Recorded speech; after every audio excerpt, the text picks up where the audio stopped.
2, 3. All right, welcome back to the indoor practice facility. Nice dry day here at Clemson. We'll see what we get later this week. Today we had Coach Sweeney's normal Tuesday press conference, and we had a couple players go through some updates, highlights from what we heard today. Will, we'll start with you. What's some of the things you heard from Dabo? Well, I thought the thing that kind of stood out to me, I mean, it was kind of one of those days with press conferences being there playing Georgia Southern where Dabo was kind of all over the place with the questions that are being asked. I mean, it's, you know. Now, wait a minute. Dabo said they were going to be a tough opponent. Well, Dabo said that, but the questions asked to Dabo all over the place. But one of the things that I think stood out to me is one of the things that we were talking about on our way back from Texas was the lack of carries the running backs are getting right now. And you know, people look at it and say, well, maybe it's just within the game. We talked to Tony Elliott about it yesterday, and he talked about, you know, that, well, it's based on how what the defense is doing and stuff like that. And that's understandable. But at the same time, you know, when you look back at the Furman game, they didn't touch the ball much against Furman either. And I went back and looked at the stats. I mean, Travis Etienne actually had one more snap against Furman and had only 2 more carries in that Furman game, and he only had 8 carries against A&M. And so Dabo today basically kind of sent a message to his coaches, and I'm sure he's probably told them in the meetings, they want Travis Etienne and Tavian Feaster and Adam Choice to get the ball more, but he specifically said he wanted Travis Etienne to get the ball more. And so that's going to be something you're going to see this week in the Valley, I think, is you're going to see number 9 carrying the rock a lot, I think, in this game. Well, and part of it, obviously, Saturday night was due to just the game circumstances and the touches. Clemson only had 50-some snaps, right? Yeah, and that was part of it. And Dabo did admit that they only had 55 snaps.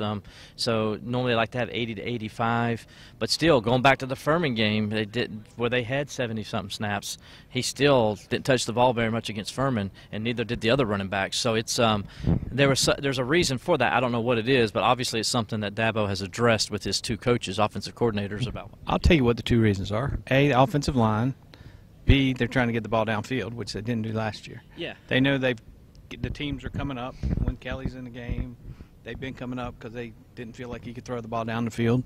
First 2 weeks, he's showing that he can do that a little bit better than last year, so we'll see if that changes things. But you got Trevor in there. Obviously, when Trevor's in there, you're going to want to use that arm and get the ball downfield too. So right. I think that's part of it. Obviously, you had 2 receivers leave early for the NFL because they weren't getting enough passes. That was part of it. So.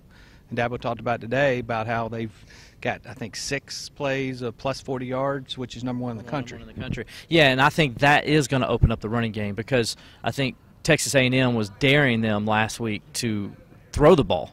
Well, I mean, was daring them, and Clemson was able to do it. It was a very similar game plan to what Alabama ran in the Sugar Bowl, except this time Higgins and Amari Rogers were getting off the line and were getting downfield, and then obviously both Kelly and Lawrence were putting the ball where they needed to so the receivers can make plays. So I think that was part of it, but I think this week Dabo wants to establish the run. And I think, like I said, I think part of the reason is going to be now teams are going to have to soften up a little bit and then when you throw Garrett Williams back in the mix and if he can get things going with the tight end, that's going to soften things up a little bit more also for the running game. I don't think they're going to soften. Worked pretty good for Bama. Worked pretty good for Texas A&M this weekend. Had a chance to win the game there late. But all right, Gavin. Hunter Renfrow talked to us today. Obviously, a lot of talk about the hurricane and the weather. And what's some of the things you heard from Hunter? Yeah, well, first of all, Hunter talked about his family who lives in the Myrtle Beach area, and Hunter he said that they're dealing with the situation well. They're good right now, and they're thinking about staying in the storm and not leaving. They're going to make what he called a game time decision. So they seem to be okay. He also just talked about the challenges of playing in the rain, which could be the case on Saturday. And they also played in the rain last week, so they got a little used to that now. But he just talked about how for the receivers, it doesn't affect them catching the ball too much because if their gloves get too wet, they just got another pair they can get, and they got towels and everything like that. And they also can do wet ball drills in practice. So for the receivers, I mean, it may seem like a big deal. It's probably more of a big deal for the quarterbacks throwing the ball than it is for receivers catching the ball in the rain. So that's not a huge deal. But, yeah, a lot of the talk was on Hurricane Florence and the rain. And but, yeah, the main thing is it sounds like Hunter's family is going to be okay from what he was saying. Dabo talked a little bit about that as well, just about how they've changed some rules the last few years, and the schools can now help families that are in that situation. He talked about last year how Trayvon Mullen's family came up here, and, you know, they've already kind of reached out, figured out who they have that have families down on the coast, and, you know, may see some folks coming up here for the weekend, and obviously a great place to come.